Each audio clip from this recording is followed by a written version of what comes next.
The question is that this bill be now read a second time. I call the member for Corangamite. Thank you very much, Madam Acting Deputy Speaker. I rise to speak on the appropriation bills before the House. Bills 1 and 5 deal with the ordinary annual services of government, while Bills 2 and 6 fund new activities. Bill 2 also seeks appropriation authority from the Parliament for measures announced in the 2014-15 budget, and it's the measures announced in our budget which I focus on in my contribution today. Madam Acting Deputy Speaker, the budget reflects our determination to get the budget back on track, to get the nation's finances back on track. It reflects our determination to rein in Labor's mess, year after year of spiralling debt and deficit.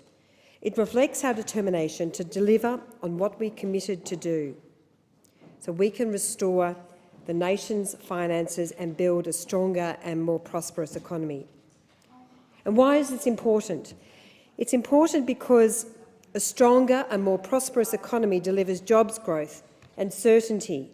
It helps build confidence in new industries and a future for our children and grandchildren. Madam Acting Deputy Speaker, and welcome to the Chair. Our budget calls on everyone to build and contribute. And while we have had to make some difficult decisions, our budget also reflects our determination to invest in jobs and infrastructure.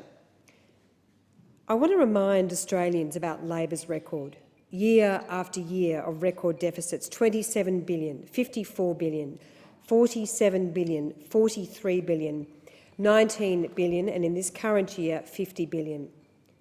And let's not forget that we are currently paying more than $1 billion a month in interest payments just on the borrowings. Acting Deputy Speaker, without the hard decisions, we were on track to deliver $123 billion in cumulative deficits and $667 billion in debt. Of the top 17 IMF countries surveyed, Labor left us with the fastest growth in spending of anyone in the world, and they left us with the third highest growth in debt of anyone in that top 17. And let's not forget how we left the economy, how the Howard government left the economy back in 2007. No net debt, a $20 billion surplus, and some $50 billion in the bank. Our government is making the difficult but necessary decisions to get the budget back on track. As the budget papers outline, the budget deficit will fall from its current $50 billion to $29.8 billion next year, and by 2017-18 it will be slashed to a manageable $2.8 billion. We are on track to deliver a surplus, the surplus Labor promised it would deliver some 500 times but never did. As Margaret Thatcher once famously said, the trouble with socialism is that eventually you run out of spending, you run out of other people's money. And that's what Labor did, spend money more than we earned year after year, with a reckless disregard for the bottom line, with a reckless disregard for our economy and for future generations. Our decisions in this budget have contributed a $36 billion improvement in the bottom line. And while there is still much work to be done, over the next 10 years we will reduce our debt by nearly $300 billion, from $667 billion to $389 billion. And as we've heard from member after member opposite, what is Labor's plan? What is Labor's plan to stop this reckless spending spree that we have seen over the last 6 years? And unfortunately to date, we have heard absolutely no plan. We have heard no plan from Labor.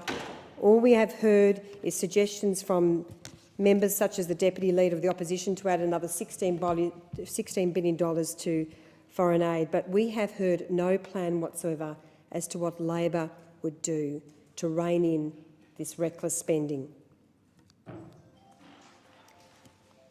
Acting Deputy Speaker, we have some very important features in our budget. Yes, we have had to take some unpopular measures. We have had to make some difficult decisions. But as the Prime Minister has said, This is a budget that reflects we have a head, a heart and a backbone. The infrastructure growth package that we have announced will take the government's transport investment to $50 billion by 2019-20. As a result, total infrastructure investment from the Commonwealth, state and local government, as well as the private sector, will build to over $125 billion. This is so important for jobs, so important for our future. We've also announced the full deregulation of the higher education sector, which will remove fee caps for universities and higher education providers and expand the demand-driven system to bachelor and sub-bachelor courses at all accredited higher education providers. This opens up enormous opportunity for providers in my electorate of Corangamite and, of course, also to Deakin University, a great university headquartered in the Geelong region. Some fees may go up, some fees may go down, but what we are seeing is greater competition and greater opportunity in the higher education sector. We have proudly delivered a $20 billion medical research future fund. We have proudly announced a strong strategy such that young people will be required to earn, learn or participate in a Work for the Dole program. Acting Deputy Speaker, this has been received incredibly well in the Geelong area, where this program will be rolled out as of 1st of July, because what we have seen over the past 6 years is so many young people languishing on the dole, with a government that really has had a Mickey Mouse Work for the Dole program that has made no substantial difference. So we are now proudly saying we care about your future. We want you to gain that confidence. We want you to gain those skills, and we have a way of doing it. The budget also reflects our strong commitment to older Australians. Businesses will receive up to $10,000 for employing workers older than 50 who've been on income support for more than 6 months. So we have a very strong agenda of driving jobs and driving incentives to employ both young people and also older people. I want to put on the record some facts that we have really been, I guess, there's been a lot of misleading statements in relation to a range of issues on this budget. And I want to make it very clear that over the next 4 years, the Australian government funding to the states for public hospitals will increase by some 40%. Total spending on health will increase by more than $10 billion a year over the next 4 years. For schools, the facts about schools: the government is investing $64.5 billion in schools over the next 4 years, over $1.2 billion more than Labor would have spent. When it comes to Medicare, 10 years ago we were spending $8 billion a year on Medicare. Today we're spending $20 billion. We're asking everyone for a modest contribution to ensure Medicare is sustainable, just as Labor did when it asked for a $6 co-payment for PBS medications. But we do have a very strong safety net. Australia's 8.6 million concession card holders and children under 16 will only pay the contribution for the first 10 visits or 10 services each year. In my electorate of Corangamite, Acting Deputy Speaker, we are making some incredibly important investments. We have announced some $321 million for local projects, incredibly important projects such as the duplication of the Princes Highway, the upgrade of the Great Ocean Road, small projects in places like Rokewood, the upgrade of the Rokewood War Memorial, $200,000 for the Grovedale Sporting Club, $3.5 million for Shell Road in Ocean Grove, $2.5 million for Colac Central Reserve to address issues of disadvantage as well as to invest in sporting infrastructure. There is a wide range of projects that we are proudly funding. But the big focus for me, Acting Deputy Speaker, is jobs. And after being a member of the Victorian Economic Review Panel, chaired by Minister McFarlane, I'm very proud of our $155 million growth fund, which is investing in the next generation of jobs, $60 million for next generation manufacturing, $30 million for regional infrastructure, which reflects a very strong focus on investing in long-term sustainable jobs.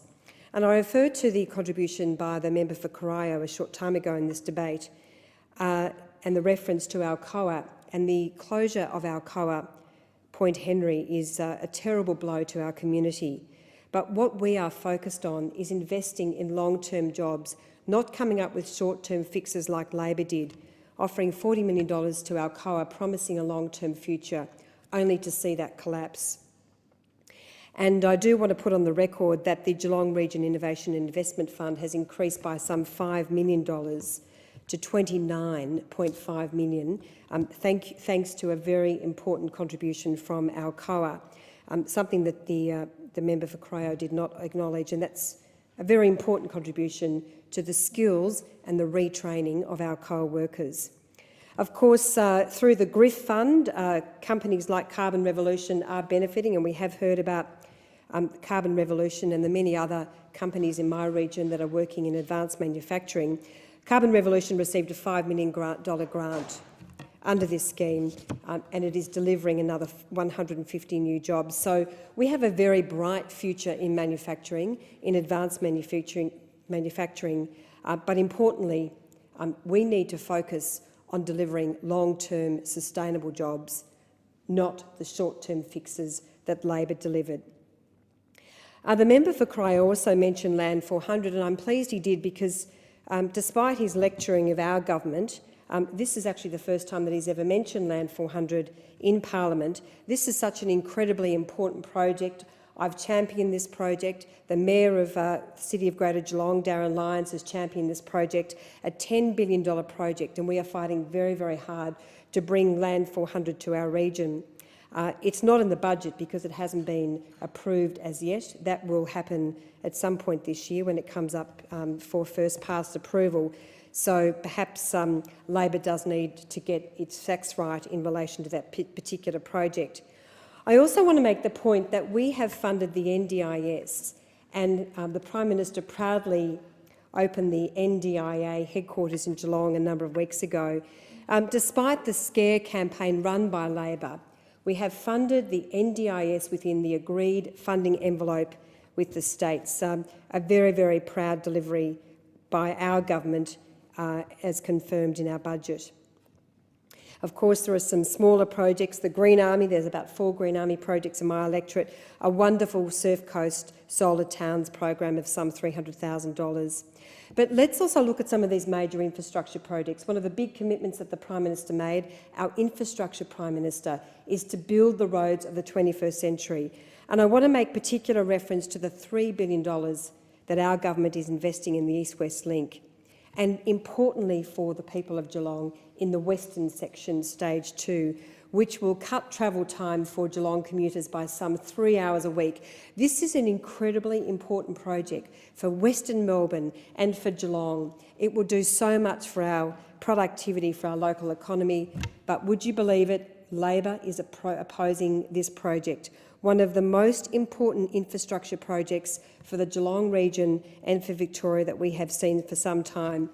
But then again, Madam Deputy Speaker, Labor also opposed the upgrade of the Great Ocean Road, such an important upgrade for jobs, for tourism and for our local economy, and it still mystifies me as to the very deceptive campaign that Labor ran in relation to that critical project, and I'm very, very proud as we see today more news about the Great Ocean Road projects being rolled out. So, Acting Deputy Speaker, our government is proudly working hard to deliver the structural reform that our economy needs, to grow jobs, to deliver a stronger and more prosperous economy, a safer Australia. We are abolishing the carbon and mining taxes. Of course, Labor is standing in the way, an absolute disgrace when it did commit in the previous government that it would terminate the carbon tax. We are cutting the company tax rate by 1.5%. We are cutting red tape by some $1 billion a year. We're investing in the roads of the 21st century, and most importantly, we are getting the budget back on track. This budget reflects our strong commitment to the Australian people, and I commend these bills to the House. Thank you. The question is that the bill be now read a second time.